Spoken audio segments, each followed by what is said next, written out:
오늘 욥의 세 친구의 마지막 세 번째 공박이 끝납니다. 그리고 이제 욥의 대답과 더불어서 27장부터는 세 친구를 향한 욥의 반론에 대한 부분들이 몇 장에 걸쳐서 나오게 되죠. 이제 세 친구의 공박은 사실 무의미한 것으로 끝나게 됩니다. 특히 소발은 세 번째 공박을 피하고 빌닷까지 이제 세 번째 공박을 마치게 되는데요. 빌닷이 그동안 해왔던 공박의 내용에 비하면 오늘 25장의 내용은 굉장히 빈약하다라는 느낌이 들죠.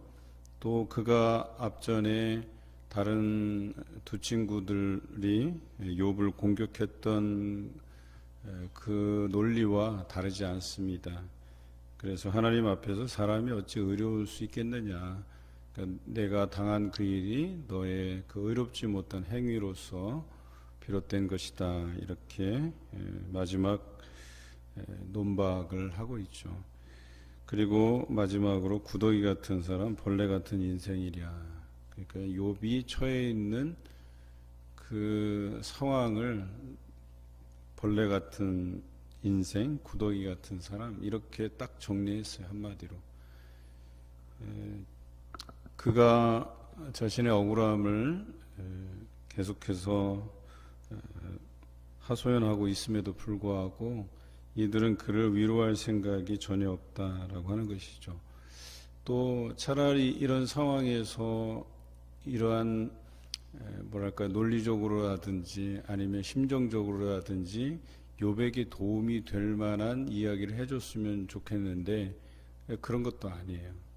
전혀 욥이 이해되지 않는 부분을 가지고 공박을 했거든요. 첫째는 욥이 짓지도 않은 죄에 대해서 너의 그 당한 일이 죄로 인해서 된 것이다 라고 하는 것에서 벌써 어긋났고요. 두 번째는 차라리 그러면 심정적으로 접근해서 위로를 하든지, 그런데 그것이 위로가 되지 않았다는 거죠. 이 두 가지 다 이 세 친구의 입장에서는 실패한 거예요. 그러니까 욥의 이런 상황이 그가 의로운 생활 가운데에서도 받을 수 있는 의인의 고난인 것에 대해서 인정하지 않고, 두 번째 그가 어려움을 당하고 힘들어하는 그 심정적인 부분도 이해하고 헤아리지 못했다라고 하는 것이죠. 25장은 그렇게 수아 사람 빌닷의 공박으로 간단하게 정리되고 있고요. 26장에 대한 부분은 그 빌닷에 대해서 이제 정리합니다. 내가 힘없는 자를 참 잘도 도와주는구나. 기력 없는 팔을 참 잘도 구원하여 주는구나. 지혜 없는 자를 참 잘도 가르치는구나. 큰 지식을 참 잘도 자랑하는구나. 그러니까 이렇게 비꼬는 언어죠. 그러니까 네가 그런 목적으로 나에게 접근해 왔을지는 모르겠지만 그것이 힘없는 자를 도와주지도 못했을 뿐만 아니라 기력 없는 팔을 도와서 구원하지도 못하였고, 또 지혜 없는 자를 가르치는 것도 아니었고, 큰 지식을 네가 자랑하려고 얘기했지만 오히려 너의 그 빈약한 논박만 이어졌을 뿐이다. 무의미했을 뿐이다. 이렇게 비꼬는 말입니다. 그리고 정확히 표현하죠. 내가 누구를 향하여 말하느냐? 누구의 정신이 내게서 나왔느냐? 도대체 너의 그 지혜라고 말하는 그것이 누구에게서 비롯된 말이냐? 그냥 너의 그 아집에서 고집에서 너의 생각에서 나온 것이냐라고 하는 것을 직접적으로 지적하고 있는 것이죠. 결코 너의 그 말은 하나님께로부터 비롯된 것이 아니다라고 이렇게 정의하고 있는 거죠. 그러면서 26장 6절부터 마지막 절까지 하나님은 이런 분이시다라고 해서 하나님에 대한 부분들을 정확히 짚어내고 있는데요. 이 부분은 앞전 우리 24장에서도 그렇고요. 그 전장에서도 그 친구들에 대해서 그 논박에 대해서 다시금 그가 변론할 때 논지는 이래요. 그러니까 하나님께서 너를 살피시고 너를 감찰하셨기 때문에 너의 우리는 모르지만 네가 진 죄로 인해서 지금 겪고 있는 고난이다. 이런 이야기를 할 때 욥은 오히려 반대 논리를 펴요. 하나님은 정말 그런 분이시다라고 이야기하면서 그래서 내가 억울하고 나의 이 억울함은 하나님께서 아시기 때문에 결과적으로 나를 단련하신 후에 그가 나를 순금같게 나오게 할 것이다 라고 하는 이 확신을 가지고 이야기해요. 우리가 잘 아는 23장의 말씀에 보면 이제 하나님의 계획을 그가 감지하기 시작해요. 그래서 23장 10절의 말씀이 욥기의 핵심적인 말씀이에요. 그러나 내가 가는 길을 그가 아시나니 그가 나를 단련하신 후에는 내가 순금같이 되어 나오리라. 이제는 아는 거예요. 점점 더 그 확신이 강해지고 있어요. 그전에는 의인도 이렇게 고난받을 수 있을까? 내가 이런 고난이 합당한가? 라고 하는 것에 대한 의심과 또 하나님께 대한 그 탄원이 이루어지고 있지만 23장 이후로부터는 확신에 차 있어요. 아, 이것은 하나님께서 내게 주신 고난이구나 라고 하는 것이고 그 고난의 목적이 결국에는 나를 순금같게 나오게 하시는 하나님의 계획이 있으시구나 라고 하는 것을 정확하게 감지하고 있어요. 이때 이후로부터는 욥이 담대해요. 그리고 그것을 토대로 해서 하나님은 그런 분이시다. 정말 너희가 말하는 그 하나님이 그런 분이신데 너희가 틀렸다라고 얘기하는 거예요. 그런 하나님께서 나를 지금 지켜보고 계시고 나를 단련시키시기 위해서 주신 이 시련을 내가 안다는 거예요. 그리고 결과적으로 너희는 내가 구더기 같은 인생, 벌레 같은 인생으로 마무리 될 거라고 여기지만 나는 그렇게 생각하지 않는다는 거예요. 오히려 너희의 그 가르침이 누구에게서 나왔느냐? 그것은 결코 하나님께서 너에게 주신 생각도 아니고 하나님께서 가르치신 바도 아니다라고 하는 것을 정확하게 논박하고 있죠. 그리고 자신을 변호하고 있다라고 하는 것이죠. 하나님 앞에서는 수월도 벗은 몸으로 드러나면 멸망도 가림이 없습니다. 오히려 이 욥의 입장은 이래요. 한번 봐라. 이 세상에서 고난받는 의인이 얼마나 많은지. 도리어 악한 자들이 잘 되고 악한 자들이 더 난리치는 세상이 아니냐. 너희들도 그들 중에 하나가 아니냐라고 이야기하고 있는 거예요. 그들이 지금까지 펴왔던 논리, 인과응보의 원리, 권선징악의 원리가 이 세상에서 작동한다면 그것이 이상적인 사회이지만 지금 이 사회는 그런 정상적인 작동이 되어지지 않는 상황에 있다는 거예요. 우리가 예수님의 십자가의 칠언 중에서 엘리 엘리 라마 사박다니라는 단어를 여러분들 기억하시죠? 여기의 뜻은 나의 하나님 어찌하여 나를 버리셨나이까 라고 하는 이 외침 안에서는 제가 신학대학 1학년 때 우리 신약학 교수님이셨던, 지금은 이제 은퇴하셨지만 교수님이 이 단어를 가지고 우리가 함께 나눴던 기억이 나요. 세상의 이 부조리함을 어찌 하나님 그냥 두고만 보고 계십니까? 왜 이 땅에 의로운 사람들이 이렇게 핍박받고 살아야 됩니까? 라고 하는 것에 대한 항의, 그것에 대한 하나님께 호소하는 내용이라고 저는 배웠어요.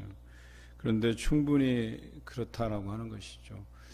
오늘 욥의 이 항변이 그렇다는 거예요. 왜 이 세상에는 이렇게 의인들이 고난받아야 되고 하나님을 잘 섬기는 자들이 핍박받아야 되느냐, 이런 어려움을 당해야 되느냐라고 하는 것에 대한 항변이라고 얘기하는 거죠.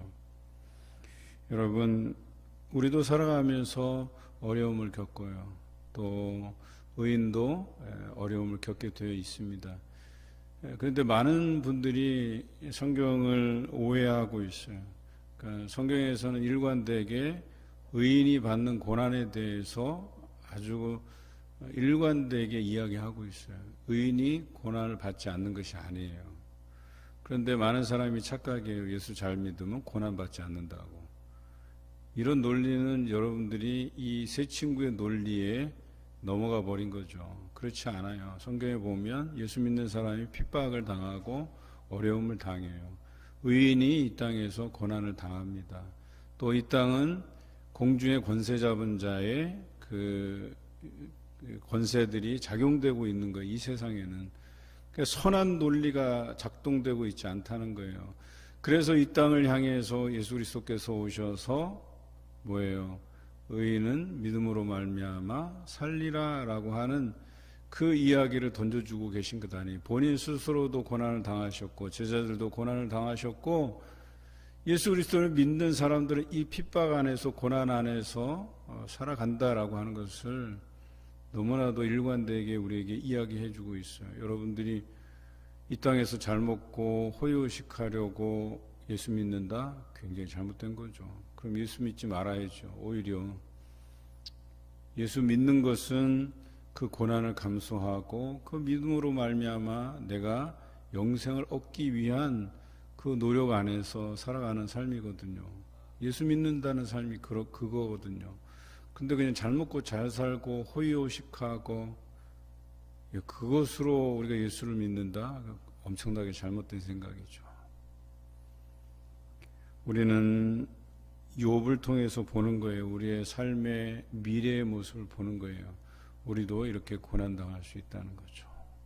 그런데 고난이 아닌 것이 되어야 정상이에요. 내가 고난받는 것을 인하여서 내가 예수 그리스도의 사람이구나, 진정 하나님을 잘 섬겨서 내가 받는 핍박이구나, 이렇게 생각해야지 오히려 내가 잘 되고 잘 먹고 아무 일 없고 이것으로 인해서 감사할 게 아니라는 거예요. 그런데 많은 부분에서 우리는 아무 일도 없고 건강하게 잘 살고 또 물질적으로도 풍족하고 자녀들도 잘 되고 이것이 하나님께서 주신 복으로만 기억하고 있다는 건 굉장히 잘못된 거예요. 여전히 내가 그리스도인이라고 하는 것에 대해서 핍박받고 이 땅에서 많은 사람에게 지탄받고 많은 부분에 있어서 손해보고 이런 삶이 우리 안에서 경험될 때 내가 그리스도인으로서 살아가고 있구나 라고 하는 그 진정성에 대해서 한번 우리가 물어봐야 되는 거예요. 여러분, 세상은 그리스도인들에게 공평하지 않아요. 여러분들이 보시면 알잖아요. 뉴스에서도 뭐 집단 이렇게 감염되는 거 보면은 그 여러 사우나며 모으며 다 나오지만 항상 교회가 빠지지 않아요. 그런데 교회의 발은 대부분은 이렇게 단발성으로 잘 그쳐요. 물론 지난번에 한번 국제학교 문제가 있어서 떠들썩하긴 했었어요. 그런데 대부분은 보면은 그래도 잘 지키고 안전하게 관리하고 그럼에도 불구하고 항상 이슈에 올라요. 다른 데보다 이슈가 더 잘 돼요. 그리스도인이라고 해서 사회에서 어떤 특권을 가지고 대접받는 사회가 아니라는 거예요. 물론 소수 그런 기득권 세력들이 있기는 해요. 그 사람들이 정치와 결탁이 되고 또 여러 가지 면에서 그 기득권을 유지하기 위해서 정부를 향해서 쓴소리를 내뱉고 그 종교인으로서는 하기 힘든 그 소위 말해서 종교 분리, 그러니까 종교와 정치가 분리되어야 됨에도 불구하고 정치와 결탁해서 뭔가 이권을 누리려고 하는 그런 소수의 사람들도 있기는 해요. 그런데 교회는 과거서부터 가난한 자들의 교회였고 가난한 사람들과 함께한 교회였거든요. 그것이 교회의 본질이었단 말이에요. 그리고 늘 교회가 핍박 안에 있었어요. 또 과거에 그 여러 가지 민주화 투쟁서부터 시작해서 또 우리나라의 그 노사관계 안에서 사실은 이렇게 노동자들이 가지는 그 불편함이 있거든요. 억울함이 있거든요. 그런데 그런 편에 섰던 사람들이 다 기독교인이었거든요. 근데 지금은 달라졌어요. 많이 달라졌어요. 이제는 기득권을 가진 사람들이 있거든요. 교인들 중에서도. 그러다 보니까 그런 약한 자, 소외된 자들을 대변하기보다는 있는 자들 편에 서서 그들의 입장을 대변하는 사람들도 많아졌어요. 교회 안에서도 많이 분열됐다고 보는 거예요. 그런데 잊지 말아야 될 것은 우리 신앙의 목적이 무엇이냐라고 하는 거예요. 예수 그리스도의 사람으로 살아간다라고 하는 것은 고난을 빼놓고는 이야기할 수가 없다는 거예요. 여러분들이 잘 먹고 잘 살고 또 여러 가지 물질적인 혜택을 누리고 이런 생각을 하잖아요. 그러면 예수 그리스도가 당한 고난은 도대체 무슨 의미를 여러분들 가지고 있느냐라고 하는 거예요. 여러분이 살아가는 인생 가운데 예수 그리스도의 고난은 어떤 의미를 가지느냐, 전 여러분에게 이것을 꼭 묻고 싶습니다. 여러분은 예수 그리스도의 고난을 짊어질 준비가 되어 있으십니까? 기꺼이 내가 그것을 짊어질 수 있다면 그 사람이 진짜 예수 그리스도의 사람이다라고 하는 거예요. 그런데 우리는 그런 삶을 외면한다니까요. 고통받는 삶, 또 그 안에서 핍박받는 삶, 그렇게 살고 싶지 않은 거예요. 번거롭고 부담스럽고 손해봐야 되고 섬김을 받는 게 아니라 섬겨야 되고.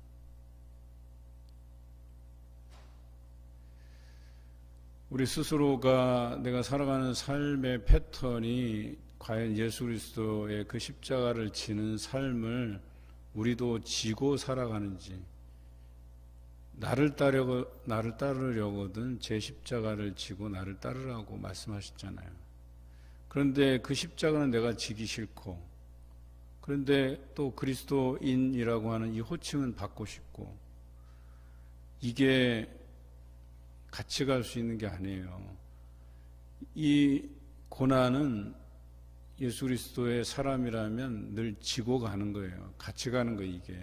그런데 내가 잘 먹고 잘 사는 삶과 예수 그리스도의 십자가를 동시에 이렇게 지고 가려고 한다? 제가 볼 때는 어려워요. 단지 이런 건 있어요. 예수 그리스도께서 말씀하셨듯이 너희는 먼저 그의 나라와 그의 의를 구하라. 여기에는 뭐가 포함되어 있냐면 그 예수 그리스도의 고난도 함께 지라라고 하는 표현이 되어 있어요. 그러면 이 모든 것을 너희에게 더하시겠다. 그 모든 것이 뭐예요? 무엇을 마실까, 무엇을 입을까 라고 하는 삶의 문제들이에요. 그러니까 그런 것들을 구하지 않아도 너희에게 필요하다라고 하는 것을 하나님께서 아신다는 거예요. 그러니까 그런 건 하나님께 맡겨드리고, 내가 지고 가야 될 그 십자가, 그것을 내가 제대로 지고 가고 있는가에 대한 부분들을 다시 한번 질문해 보시기 바라요. 내 스스로에게 질문해 보시기 바라요. 그리고 그런 하나님을 높여드리는 거예요. 하나님은 그런 분이시다. 여기 보면 북쪽을 허공에 펴시며 땅을 아무것도 없는 곳에 매다시며 물을 빽빽한 구름에 사시나 그 밑에 구름이 찢어지지 아니하느니라. 그는 보름달을 가리시고 자기의 구름을 그 위에 펴시며 수면의 경계를 그으시니 빛과 어둠이 함께 끝나는 곳이니라. 그가 꾸짖으신즉 하늘 기둥이 흔들리며 놀라느니라. 그의 능력으로 바다를 전전하게 하시며 지혜로 라합을 깨뜨리시며 그의 입김으로 하늘을 맑게 하시고 손으로 날렵한 뱀을 무찌르시나니 보라, 이런 것들은 그의 행사의 단편일 뿐이요. 이런 하나님을 우리가 고백해낸다라고 하는 것은 하나님께서 내 폐부까지, 내 머리털까지 세시는 바 되신 분이시다라고 하는 거예요. 그 앞에서 우리가 거짓되어 행할 수 없다는 거예요. 또 거기에 대해서 우리가 악한 일로 행했을 때 언젠가는 그에 대한 보응이 있을 것이고, 내가 현재적 고난을 당하는 삶이라도 그것이 하나님을 위한 것이라면, 의인으로서 짊어지는 고난이라면 그것을 우리가 감수해낼 때 하나님께서 그것을 반드시 보시고 이후에는 순금같게 하시려고 하는 그 하나님의 계획이 있으시다라고 고백드려야 된다는 것이죠.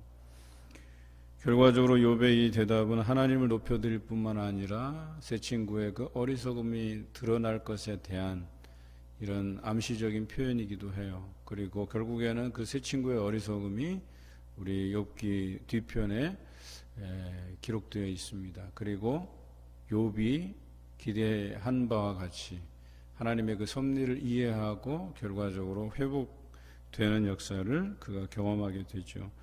여러분의 삶도 마찬가지입니다. 어리석은 공박에서 벗어나야 되겠죠.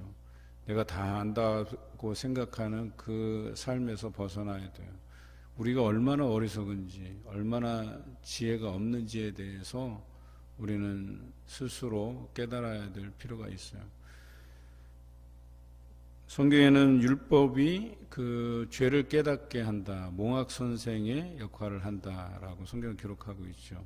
그러니까 하나님의 말씀을 날마다 묵상하다 보면 그 말씀 안에서 느껴지는 나의 죄됨, 나의 어리석음, 나의 지혜 없음에 대해서 우리가 알게 돼요. 그리고 우리가 하나님밖에 의존할 분이 없으시구나라고 하는 것을 날마다 더 느끼게 돼요.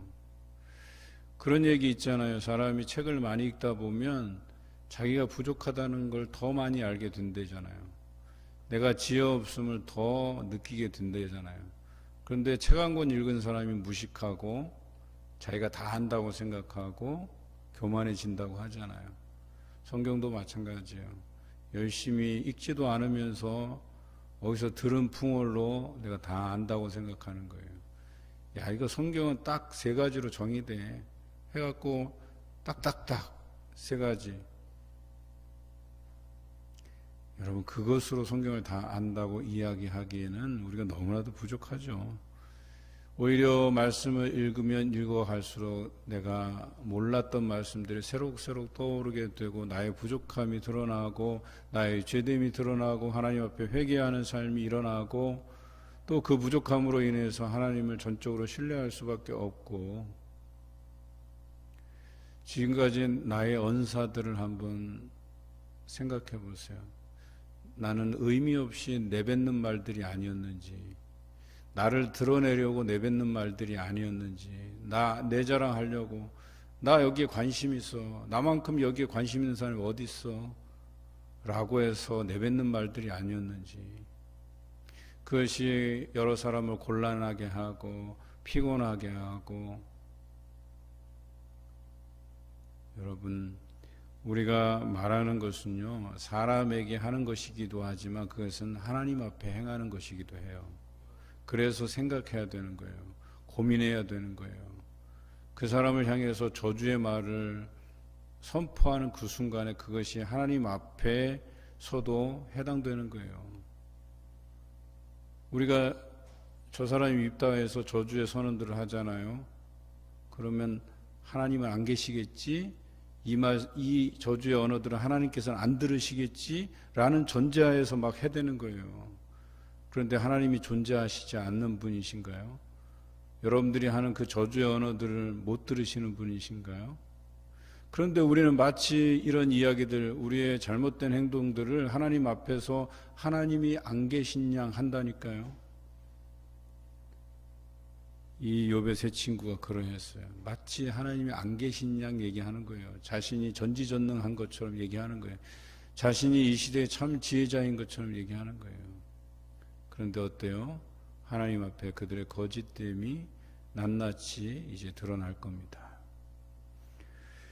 오늘 우리가 살아가는 삶 안에서 우리의 어리석음을 드러내지 않기 위해서 조심해야 돼요. 오히려 말을 아끼는 것이 좋아요. 선생되는 자가 말을 너무 앞세우다 보면 어떻게 돼요? 그 뒷감당을 자기가 다 해야 되는 거예요.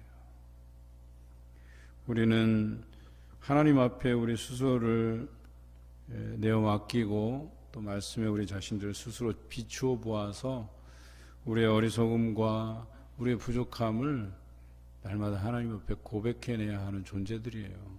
그래야 그 부족함을 메우시고 또 때로는 우리를 지혜롭게 들어 쓰셔서 하나님의 일들을 잘 감당할 수 있도록 인도해 주신다라고 하는 것이죠.